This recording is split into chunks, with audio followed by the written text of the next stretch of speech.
All right, so I think I'm recording. We're taking a look here at our semester review.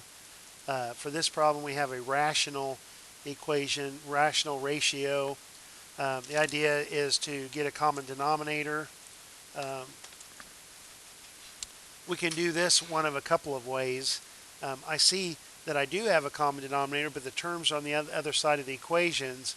I could keep the 5 on the left-hand side, subtract that fraction from both sides. When I subtract this fraction from the left, it cancels, and now I have to subtract it from the right.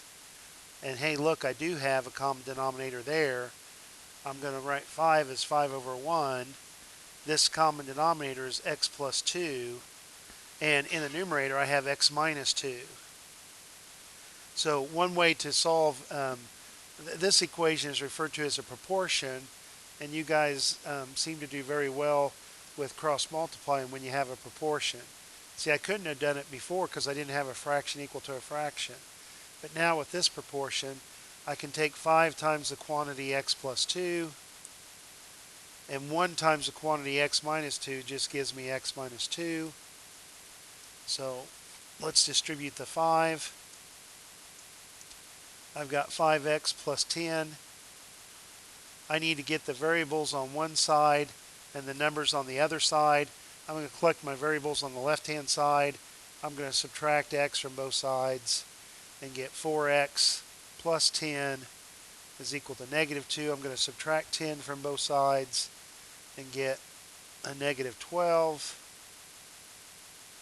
I'm going to divide both sides by a positive 4. And 4 divided by 4 cancels, and negative 12 divided by 4 is a negative 3. And that does not give me a 0 in the denominator. Remember, I do have to check for extraneous solutions. So this is not extraneous. Let's check and see if the left-hand side does in fact equal the right-hand side. So let's come up here. On the left-hand side, we have 2 divided by, instead of x, I'm going to replace it with negative 3. And then the question is, on the right-hand side, if I replace x with negative 3, do we get the same number?